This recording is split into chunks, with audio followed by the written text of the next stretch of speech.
दो प्रकार के हमारे यहाँ जो textile cotton mill generally function करते हैं, ये आपको यहाँ बताया गया है।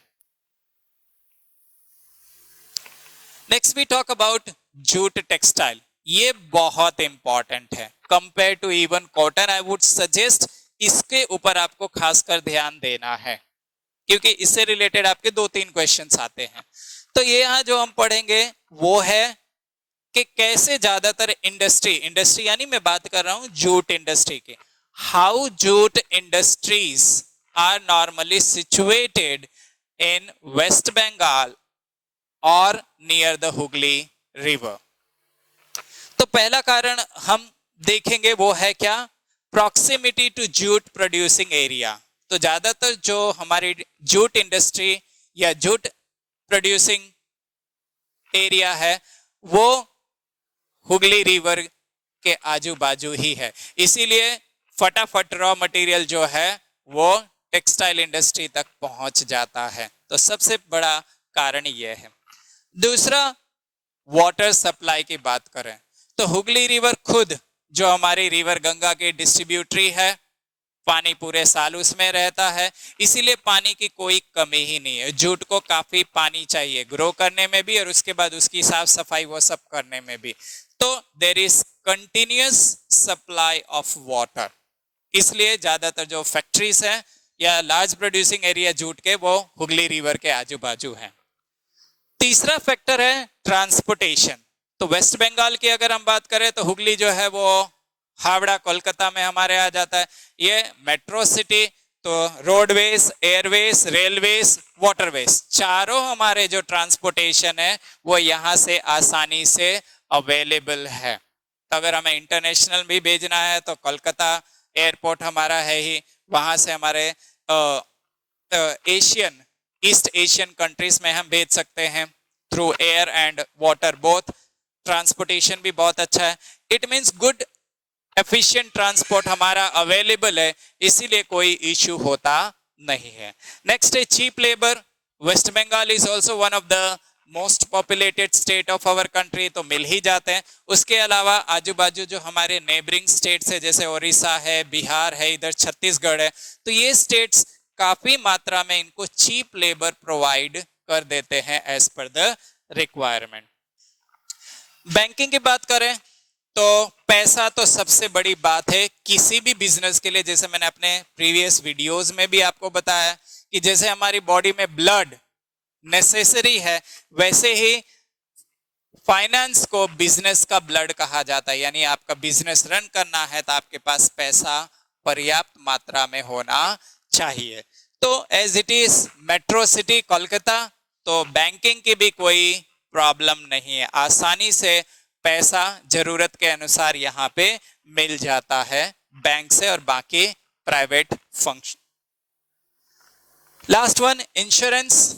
सो again various types of insurance for the company और we can say the jute mill is available. तो इंश्योरेंस भी काफी आसानी से यहाँ मिल जाता है, तो वो लेबर लॉ से रिलेटेड हो, कंपनी से रिलेटेड हो, हर एक प्रकार का इंश्योरेंस इन्हें आसानी से मिल जाता है। फिर वो क्रॉप के लिए हो, अगर क्रॉप बर्बाद हो गया तो आसानी से इनको मिल जाता है, तो वो भी कोई डरने वाली बात नहीं है। तो इन सभी कारणों से ज्यादातर जो हमारी जूट इंडस्ट्री है वो हुगली रिवर के पास ही सिचुएटेड है। नेक्स्ट, अब वो तो कारण हमने सीख लिया कि क्यों ज्यादातर इंडस्ट्रीज यहां पर है। अब अगला सवाल हमारे मन में आता है वो है कि जूट इंडस्ट्रीज को क्या चैलेंजेस फेस करने पड़ रहे हैं हमारे इंडिया में।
The next topic is aluminium smelting.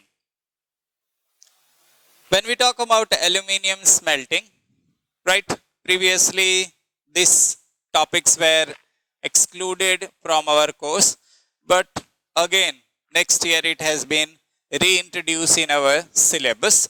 So just roughly we will go through it. Very few chances are there that it may be asked again, so but still we need to have the knowledge about it. So I would say hardly 10 to 15% chances are there that question may be asked on this one. So let's begin with the aluminium smelting. So after iron and steel, which is the most important raw material for industry, right, and especially the metallurgical industry, after that the second raw material that is used is aluminium. It is best because it is light in weight. इसका जो वजन होता है वो काफी हल्का होता है. And second thing is corrosion free, यानी इसमें काट नहीं लगती है. It's a very good conductor of heat also. Malleable, आसानी से मुड़ जाता है, एक्सपांड कर सकते हैं, कॉन्ट्रास्ट कर सकते हैं. इसका इस्तेमाल किया जाता है बर्तन बनाने के लिए, एयरक्राफ्ट बनाने के लिए, वायर्स बनाने के लिए. ऑलरेडी हमने एल्यूमिनियम के बारे में पिछले चैप्टर में पढ़ा था, तो ज्यादा कुछ आपको बताने की जरूरत नहीं है.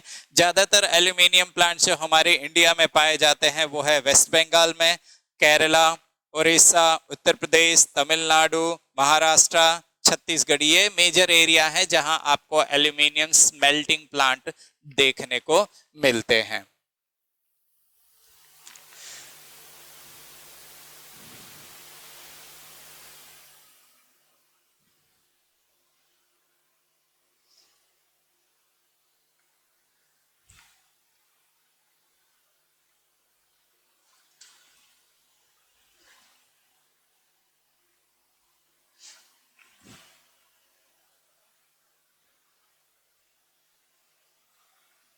Now the next one is chemical industries.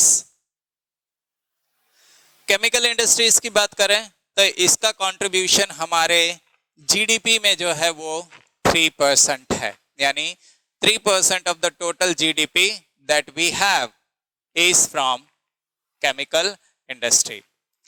Chemical industry is the third largest industry in Asia and 12th in the world. यानी इसकी जो एशिया के अंदर अगर हम रैंकिंग देखें केमिकल इंडस्ट्री की तो काफी बेहतर है, थर्ड पोजीशन पे आता है.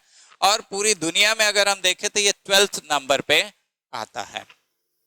अब इसकी सबसे बड़ी जो ग्रोथ या डेवलपमेंट का जो कारण है, why the chemical industry is growing so fast nowadays in the last we can say the 10 years or more than that, the reason is because of the organic and inorganic sectors. अब ये organic और inorganic sectors क्या होते हैं उसके बारे में हम जानेंगे. तो ऑर्गेनिक का मतलब होता है कि वो केमिकल्स जिसके अंदर पेट्रोकेमिकल का इस्तेमाल किया जाता है. Means organic chemical includes petrochemicals used for making synthetic fibres, rubber fibres, plastic, dye, drugs and pharmaceuticals. इनको हम ऑर्गेनिक कहते हैं, यानी ऑर्गेनिक सेक्टर इन्हें कहा जाता है. ज्यादातर हमारी जो केमिकल इंडस्ट्रीज होती है वो किसके पास में दिखेंगे? जहां पे भी ऑयल रिफाइनरी है. क्यों? मैंने आपको बताया था कि पेट्रोकेमिकल जो है सबसे ज्यादा इस्तेमाल है और हम कह सकते हैं मेन रॉ मटेरियल जो हो जाता है. इसीलिए ज्यादातर आपको सभी chemical industry petrochemical oil refinery के पास ही देखने को मिलेंगे. और सबसे अच्छी बात है कि ये जो प्रोडक्ट बनाता है उसका खुद का वो लार्जेस्ट कंज्यूमर भी है, यानी प्रोड्यूसर भी है और कंज्यूमर भी है, यानी खुद का माल वो खुद ही खपत कर जाते हैं.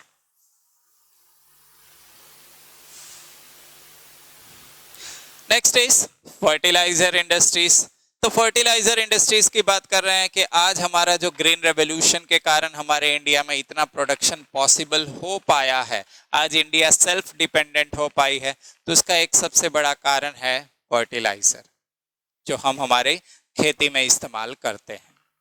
तो इंडिया जो है वो थर्ड लार्जेस्ट प्रोड्यूसर है फर्टिलाइजर्स का। फर्टिलाइजर्स के अराउंड 57 यूनिट्स हमारे इंडिया में हैं जो नाइट्रोजनस फर्टिलाइजर का इस्तेमाल यानी प्रोडक्शन करते हैं। तो जो हमें नाइट्रोजनस फर्टिलाइजर मिलती है वो ऑल ओवर इंडिया से, तो उसके ऑल टुगेदर 57 यूनिट्स है। इसके अलावा 29 यूनिट्स ऐसे हैं जो सिर्फ और सिर्फ यूरिया प्रोड्यूस करते हैं और दूसरे नहीं। 9 यूनिट्स वैसे हैं जो अमोनियम सल्फेट प्रोड्यूस करते हैं जिसका इस्तेमाल किया जाता है खेती में। 69 यूनिट्स ऐसे हैं जो सुपर फॉस्फेट प्रोड्यूस करता है। 10 यूनिट्स ऐसे हैं जो हमारे पब्लिक सेक्टर यानी गवर्नमेंट के द्वारा मैनेज किया जाता है। 1 यूनिट कोऑपरेटिव सेक्टर के अंडर है और जो मेन यूनिट्स है हमारी फर्टिलाइजर्स के वो गुजरात सबसे बड़ा सेक्टर, तमिलनाडु, यूपी, पंजाब, हरियाणा, केरला, मध्य प्रदेश, कर्नाटका, गोवा, महाराष्ट्र, असम, इन सभी जगह पे हमारे फर्टिलाइजर्स के मेन प्लांट्स या इंडस्ट्रीज देखने को मिलती हैं।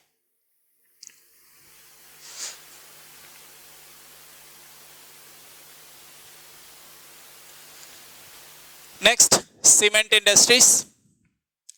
ज्यादातर सीमेंट का इस्तेमाल आपको पता ही है कि कंस्ट्रक्शन में किया जाता है, या मेन काम ही सीमेंट का है कि वो कंस्ट्रक्शन में इस्तेमाल किया जाता है। रॉ मटेरियल इसके अंदर जो इस्तेमाल किए जाते हैं सीमेंट इंडस्ट्री का, तो सीमेंट इंडस्ट्री का प्राइम रॉ मटेरियल है लाइमस्टोन, बट इसके अलावा भी बाकी चीजें चाहिए जैसे कि सिलिका है, एल्यूमिना है, कोल है, जिप्सम है, पावर सप्लाई, ट्रांसपोर्टेशन, ये सब सीमेंट इंडस्ट्री को रन करने के लिए बहुत बहुत बहुत जरूरी है।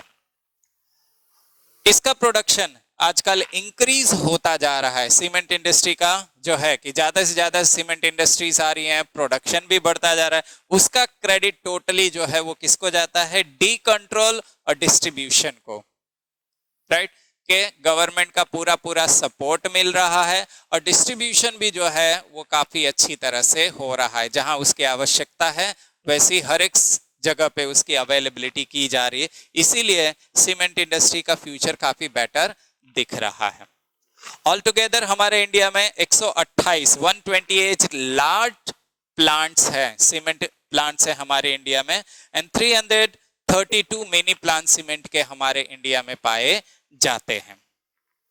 अब इसको और ज्यादा बेहतर करने की जरूरत है और वो कब पॉसिबल होगा?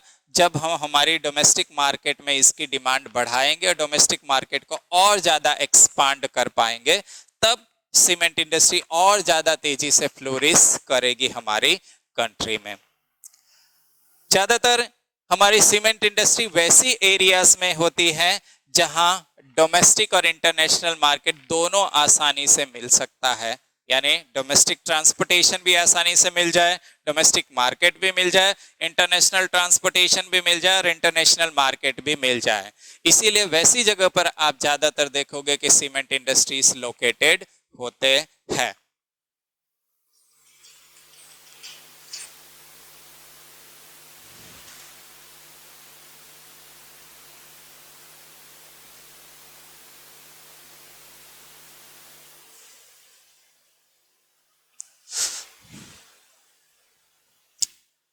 Next, automobile industries. आजकल के हमारी सबसे ज्यादा जो जरूरत है, जिसके बिना आजकल तो हम चलना भी नहीं चाहते हैं, तो ऑटोमोबाइल्स के बारे में देख लें तो पिछले 15 साल या उससे भी कम टाइम में क्वांटम 4 गुना बढ़ोतरी हुई है इस इंडस्ट्री में, कि इतनी ज्यादा डिमांड है ऑटोमोबाइल इंडस्ट्रीज की और उसके प्रोडक्ट्स की। तो पिछले 15 साल के कम समय में भी 4 गुना डेवलपमेंट देखने को मिला है। ऑटोमोबाइल्स में हम car, jeep, truck, right, 2 wheeler, 3 wheeler, 4 wheeler, ये सभी प्रकार के व्हीकल्स हम प्रोड्यूस करते हैं। अब पैसेंजर की बात करें कि पैसेंजर कार्स और मल्टी यूटिलिटी व्हीकल्स जो हम प्रोड्यूस करने वाली इंडस्ट्रीज है, तो वैसी 15 यूनिट यानी 15 प्लांट हमारे इंडिया में है जो पैसेंजर कार्स या मल्टी यूटिलिटी व्हीकल्स प्रोड्यूस करते हैं। उसी प्रकार 9 ऐसे यूनिट्स हैं जो सिर्फ और सिर्फ कॉमर्शियल व्हीकल्स बनाते हैं, जैसे कि ट्रक है या लॉरीज है, उस प्रकार के व्हीकल्स वो बनाते हैं। 14 यूनिट्स ऐसे हैं जो 2 व्हीलर और 3 व्हीलर प्रोड्यूस करते हैं, यानी ऑटो रिक्शा हम कह सकते हैं, राइट, छकड़ा कह सकते हैं, या फिर हमारे जो मोपेट है, हीरो है, होंडा है, राइट, स्कूटीज हैं, ये सब 2 व्हीलर के आगे। हमारे ऑटोमोबाइल को खासकर इंडिया में बहुत ज्यादा बूस्टिंग मिल रही है, ग्रोथ मिल रहा है। नो डाउट उसका एक कारण मार्केट तो है ही, पर ये मार्केट क्यों एक्सपांड हो रहा है? क्योंकि हमें एफडीआई मिल रहा है। FDI means foreign direct investment, यानी फॉरेन कंट्रीज से हमें काफी इन्वेस्टमेंट मिल रहा है। फॉरेन कंट्रीज आके हमारी कंट्री में इन्वेस्ट कर रही हैं, इसीलिए हमारे यहाँ पे ऑटोमोबाइल इंडस्ट्रीज को काफी बूस्ट अप मिल रहा है, उसका ग्रोथ काफी तेजी से चल रहा है।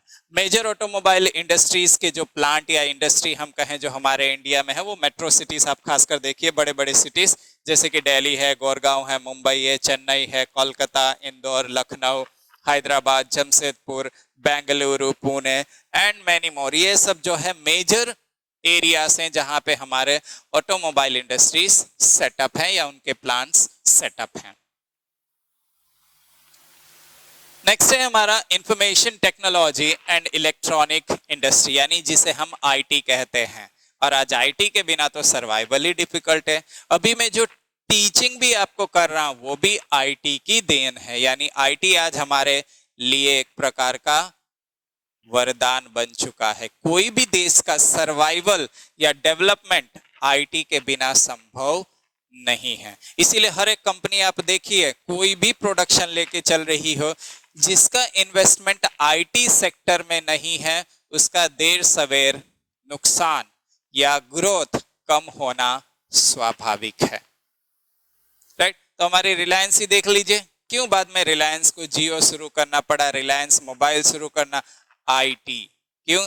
आज का समय है आईटी का। तो अगर आप कोई भी इंडस्ट्री चला रहे हैं, आपको बहुत ग्लोबल लेवल पे जाना है, तो you have to invest in IT sector. तो लेट्स बिगिन। बेंगलुरु, जिसे हम इलेक्ट्रॉनिक सिटी कहते हैं, तो ये हमारी सिटी है जहां पे अगर आपको अपना फ्यूचर आईटी में बनाना है आफ्टर 12th, तो आपको सोचने की भी जरूरत नहीं है कि कहां जाना है। The first and the last priority is Bengaluru to have a bright future in IT. So that's why it is called the hub of IT city. Products जो इसमें बनाए जाते हैं वो हमारे television, telephone, radio, computers and so on, ये major products हैं जो आईटी के द्वारा बनाए जाते हैं। आईटी और इलेक्ट्रॉनिक की इंडस्ट्री के ऑल टुगेदर 46 प्लांट्स हमारे इंडिया में स्कैटर्ड है डिफरेंट रीजन्स में। जो लोग आईटी सेक्टर में काम करते हैं उसमें से 30% पॉपुलेशन जो है वो वुमेन की है, that is 30% workforce are women. तो अगर एक यूनिट में 100 लोग काम कर रहे हैं तो उसमें 30 वुमेन होती है, and it's a good one, right. Women empowerment बढ़ रहा है, इक्वालिटी है, तो दैट्स अ गुड साइन। अब आईटी सेक्टर के ग्रोथ का सबसे बड़ा कारण है कि जितना ज्यादा हार्डवेयर और सॉफ्टवेयर की डिमांड बढ़ेगी, प्रोडक्शन बढ़ेगा, उतना ही ज्यादा आईटी हमारे इंडिया में ग्रोथ करेगा, उसकी डिमांड होगी। मेन जहां पे हमें आईटी सेक्टर या प्लांट्स देखने को मिलते हैं, तो again the big cities, Delhi, Mumbai, Chennai, Kolkata, Indore, Lucknow, Hyderabad, Bengaluru, Pune, ये सब मेन सेंटर्स हैं जहां पे आपको सॉफ्टवेयर टेक्नोलॉजी पार्क देखने को मिलेंगे, जहां इनके प्लांट्स हैं। अब आईटी के कारण जो नया सेक्टर काफी ग्रो कर रहा है बहुत ही तेजी से, and even for the new generation जिनको वर्क करना है, बहुत तेजी से पैसा कमाना है, तो बीपीओ एक सबसे अच्छा ऑप्शन है यंगस्टर के लिए, that is business processing operating. ये बिजनेस काफी तेजी से ग्रो कर रहा है, तो यंगस्टर जिनको ज्यादा हाई स्टडी नहीं करना है, तो ग्रेजुएशन के बाद this is one of the best opportunity for them. Next we talk about industrial pollution and environmental degradation, कि ये हमने इंडस्ट्रीज के बारे में देखा, राइट, इतना प्रोडक्शन हो रहा है, बट कहीं ना कहीं इंडस्ट्रियलाइजेशन के कारण लैंड डिग्रेडेशन और हमारे वातावरण को भी नुकसान हो रहा है। अभी रिसेंट पेंडेमिक की हम बात कर लें तो इतने समय से 2 महीने से हमारे जो सभी transportation factories almost close down थे। You see the various places, Ganga का वाटर आपने देख लिया, दिल्ली का आपने एटमॉस्फेयर ग्राफ देख लिया कि कितना है, तो इतना बेहतर हो गया था कि आप इमेजिन नहीं कर सकते, यानी रेडी टू यूज हो गया था गंगा का वाटर, यानी डायरेक्टली हम कंज्यूम कर सकते थे। फिर दिल्ली जो one of the polluted cities में गिनी जाती है, तो जो रिपोर्ट आई थी एकदम नॉर्मल आई थी, तो इसका क्रेडिट किसको जाता है? गवर्नमेंट को कहीं ना कहीं, या हम सब को, कि हम कितना सतर्क रहते हैं। तो हमारे इंडस्ट्रियलाइजेशन के कारण डेवलपमेंट तो हो रहा है, पर साथ ही साथ हमें बैलेंस करके चलना है कि एनवायरनमेंट भी डिस्टर्ब ना हो और हमारा डेवलपमेंट भी स्टॉप ना हो। तो one by one we are going to discuss what are the factors that are leading to land degradation or environmental degradation. So the first one is air pollution. इससे पहले कि मैं ये टॉपिक शुरू करूं, बहुत सारे बच्चों को एक ये कंफ्यूजन होता है, अरे ये तो हम 6th ग्रेड से पढ़ते आ रहे हैं, air pollution, water pollution, thermal pollution, noise pollution. एकदम सही बात है, पर वो जो आप पढ़ते हैं वो एक जनरल और प्रिसाइज है। तो अगर जनरल क्वेश्चन आता है तो ठीक है, बट यहाँ ज्योग्राफी से रिलेटेड यानी इंडस्ट्री से रिलेटेड आपको ये पोल्यूशन के बारे में जानकारी देना है। इसीलिए जो आप वो शॉर्ट नोट लिखोगे जो आपने 6th में, 7th में, 8th में पढ़ा था, वो 100% अप टू द मार्क नहीं होगी। यहाँ जो टर्मिनोलॉजीज या जो कारणस आपको बताने हैं लिखने के समय एयर पोल्यूशन में, वो आपका इंडस्ट्री से रिलेटेड होना चाहिए कि कैसे इंडस्ट्री जवाबदार है एयर पोल्यूशन के लिए, और फिर उसके जो आप कारण भी बताओगे कि कैसे उसे हम रोक सकते हैं, वो इंडस्ट्री से रिलेटेड होने चाहिए। जनरल व्यूज यहाँ पे नहीं चलेगी, तो आपको पूरा मार्क्स नहीं मिलेगा। इसीलिए जब आप कोई भी शॉर्ट नोट लिखे, जरूरी नहीं कि उसमें स्पेसिफाई होगा ही तो एयर पोल्यूशन ही खाली दिया, पर यहाँ आपको ध्यान रखना है कि ये ज्योग्राफी चैप्टर में से है, यानी आपको इंडस्ट्री रिलेटेड ही शॉर्ट नोट लिखना है कि कैसे इंडस्ट्री जवाबदार है एयर पोल्यूशन के लिए। तो कॉजेस की अगर हम बात करें एयर पोल्यूशन की, तो व्हीकल्स, इंडस्ट्रीज, माइनिंग, ये सब मेन कारण है एयर पोल्यूशन के अभी मैंने आपको पिछले टॉपिक में ही बताया कि कैसे लॉकडाउन के दरमियान व्हीकल्स सभी बंद थी, तो एयर पोल्यूशन बहुत बेहतर हो गया। ओजोन लेयर का जो है काफी हद तक वो बेहतर हो गया, जो डिप्लीट होता जा रहा था ओजोन लेयर, वो काफी अगेन बंद हो चुकी थी। बट अगेन द ट्रांसपोर्टेशन है स्टार्टेड, राइट। तो व्हीकल्स एक कारण है। दूसरा इंडस्ट्रीज, जो चिमनी में से उनके पार्टिकल्स निकलते हैं, धुआं निकलते हैं, स्मोक्स निकलते हैं, फ्यूम्स निकलते हैं, one of the leading air polluting. Then mining, जब खुदाई की जाती है, we need different minerals for the development of the human being, society and the nation, but side by side they are polluting also. Air pollution is increasing due to them, जिसके कारण बहुत से प्रकार की बीमारियां होती हैं। अब इसका इफेक्ट क्या होता है हमारे ऊपर, वो देख लें। तो टॉक्सिक गैस लीकेज के सबसे बड़ा जो है कि जब गैस लीकेज होता है, ये फिर सभी को हार्म करता है। नो डाउट एयर पोल्यूशन के कारण इवन हमारी जमीन खराब हो जाती है, क्योंकि एयर में जब डस्ट पार्टिकल जाती है वो लेटर ऑन सेटल डाउन हो जाती है, तो जमीन भी हमारी लेस प्रोडक्टिव हो जाती है।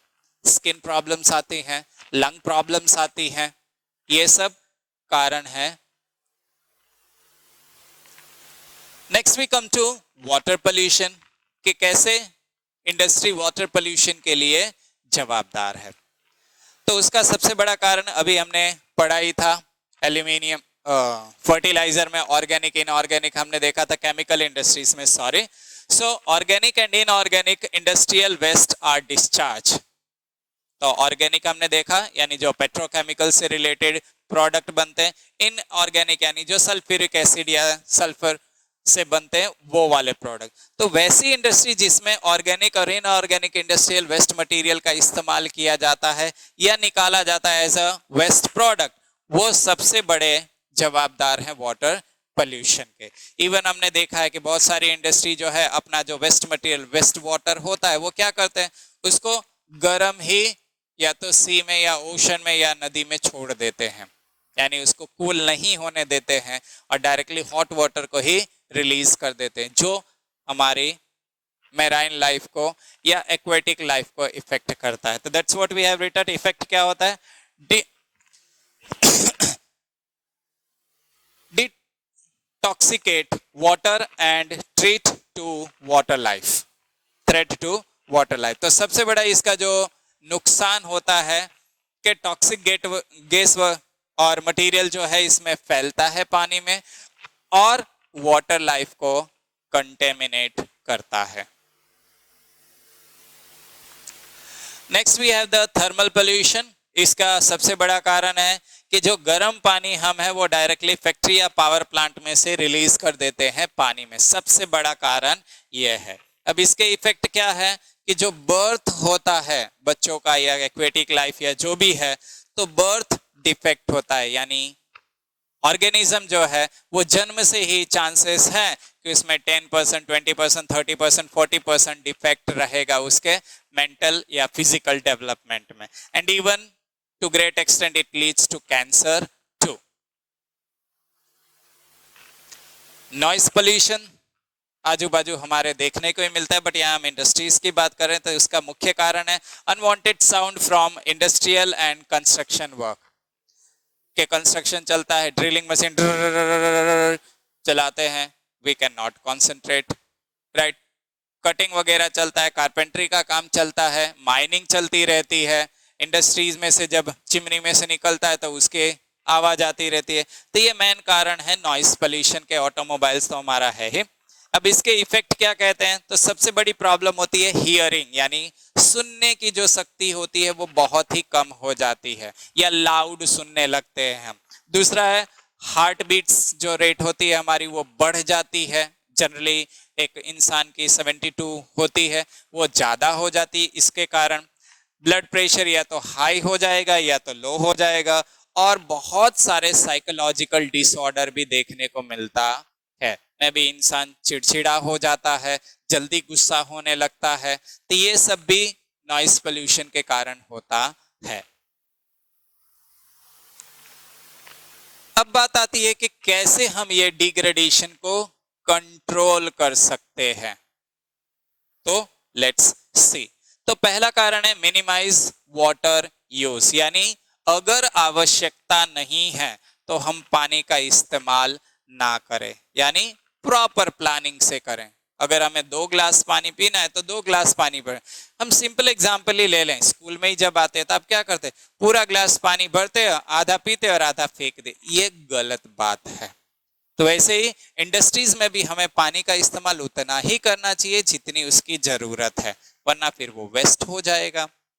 Another way is 3 R's, recycle, reuse and reduce। यह सबसे असरकारक तरीका है पानी को बचाने का। तीसरा है रेन वाटर हार्वेस्टिंग, यानी हमारे जो छत के ऊपर पानी इकट्ठा होता है उसे थ्रू पाइपलाइन या तो हम कुएं में जमा कर लें या अंडरग्राउंड टैंक में जमा कर लें। ये बहुत ही पुरानी पद्धति है पर असरकारक एंड इफेक्टिव है। एक समय राजस्थान में बहुत प्रैक्टिस की जाती थी, अब धीरे धीरे कम हो जा रही है, बट अगेन तमिलनाडु की गवर्नमेंट ने इसे कंपलसरी कर दिया है रेन वाटर हार्वेस्टिंग को, और जो इसे फॉलो नहीं करता तो वहां पे पनिश भी किया जाता है। And Tamil Nadu is the first state to implement and make it as compulsory. तो बहुत ही अच्छी बात है, रियली हमें करना चाहिए, वरना आजकल की जो समस्याएं आ रही हैं और 2050 का अगर हम वर्ल्ड देखें तो कितना ऐसा इमेजिनेशन आता है कि पानी नहीं रहेगा, इंसान खरीदेगा ही। तो ये सब समस्याएं अगर हमें फेस नहीं करनी है तो rain water harvesting is one of the best way to preserve water.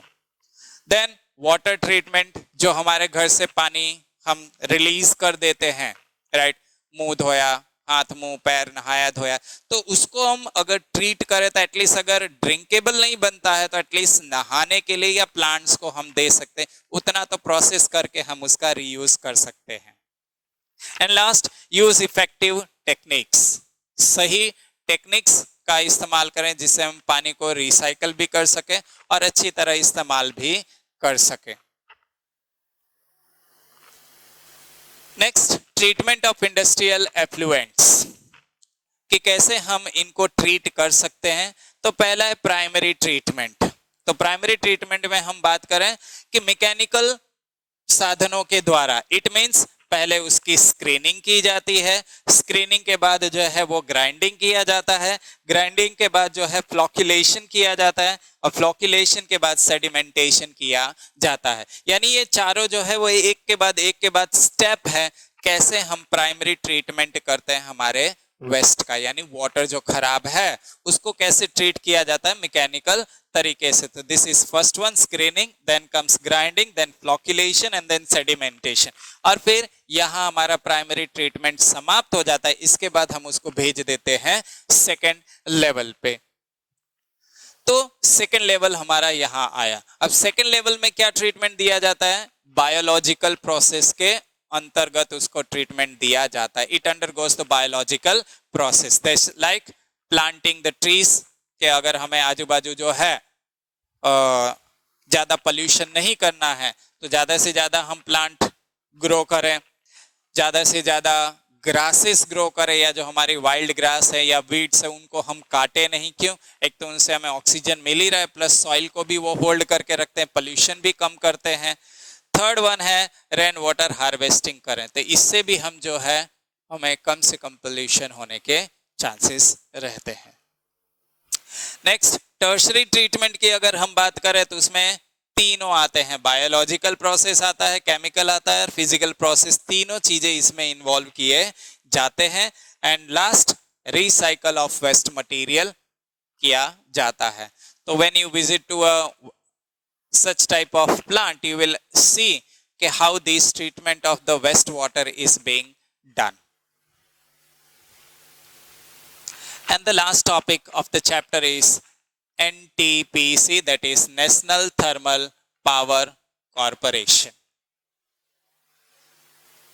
5 marks के लिए क्वेश्चन पूछा जाता है बोर्ड में कई बार, तो इंपॉर्टेंट है और आपको अच्छी तरह समझना चाहिए। पहला पॉइंट है optimum use of latest techno means technology I am talking about, कि हमारे पास जो भी टेक्नोलॉजी है उसका बेस्ट यूटिलाइजेशन करना चाहिए और टाइम टू टाइम हमारी जो टेक्नोलॉजी है उसे अपग्रेड करते रहना चाहिए। क्योंकि ज्यादातर हमने इंडस्ट्रीज में देखा है क्या है, कई लोग जो है मशीन 25 साल 30 साल पुरानी हो जाती है, नॉइस पोल्यूशन आता रहता है, उसके टूटने का डर रहता है, फिर भी जो ऑनर होता है वो मशीन को ना तो टाइम टू टाइम रिपेयर करवाता है और ना ही उसे रिप्लेस करवाता है। इसके कारण जो है कॉस्ट ऑफ प्रोडक्शन भी बढ़ जाता है and there is always a chance of accident. तो बेटर है कि हम टाइम टू टाइम हमारी टेक्नोलॉजी को या मशीनरी को अपडेट करते रहें, तो लेस कॉस्ट ऑफ प्रोडक्शन होगा और बाकी के भी जो इंसिडेंट हो सकते हैं वो रुक जाएंगे। Second, minimising waste. तो अगेन टेक्नोलॉजी की हमने बात की, तो जितनी बेहतर टेक्नोलॉजी हम इस्तेमाल करेंगे, जितना प्रॉपर प्लानिंग करेंगे, उतना ही कम वेस्ट मटेरियल रिलीज होगा और उतना ही हमें फायदा होगा। थर्ड है प्रोवाइड ग्रीन बेल्ट्स। हर एक कंपनी जब सेटअप की जाती है तो हर एक कंपनी की जवाबदारी है कि एटलीस्ट कम से कम 5 किलोमीटर का डेवलपमेंट ग्रीनरी और उस एरिया का डेवलपमेंट कंपनी को दिया जाता है, यानी उस कंपनी को आजू बाजू और गांव को हरा भरा रखना होता है। तो that is providing green belts. Next is reduce environmental pollution. तो अगेन जब ग्रीन प्लांट्स होंगे तो पोल्यूशन कम ही होंगे। साथ ही साथ कंपनी को वैसी टेक्नोलॉजी इस्तेमाल करना है जिससे कम से कम पोल्यूशन आजू बाजू हो। तो आपने देखा है चिमनी में भी फिल्टर लगाया जाता है, दूसरे इक्विपमेंट, ताकि नॉइस पोल्यूशन ना हो। टाइम टू टाइम मशीनरी का जो है रिपेयर होता है, मेंटेनेंस होता है और अगर रिक्वायरमेंट हुई तो रिप्लेस भी होता है, तो जिससे नॉइस पोल्यूशन कम रहता है।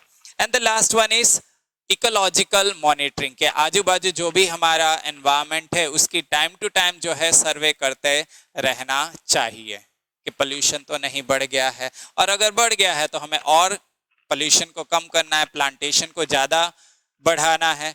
और खासकर एनटीपीसी जो अराउंड अबाउट 52 प्लांट्स हमारे इंडिया में हैं, ये सभी एक दूसरे से ऑनलाइन जुड़े हुए हैं। तो कोई भी चाहे तो इन एनटीपीसी थर्मल पावर स्टेशन की जो है जानकारी जान सकता है और पूरा डेटा उनके पास होता है और एक दूसरे के साथ गाइडलाइंस लेते रहते हैं। I hope you understood the chapter. In this chapter, you have to make the short notes of each and every topic as I have explained you. Again, I am informing these are just the points. You need to elaborate them in your own words.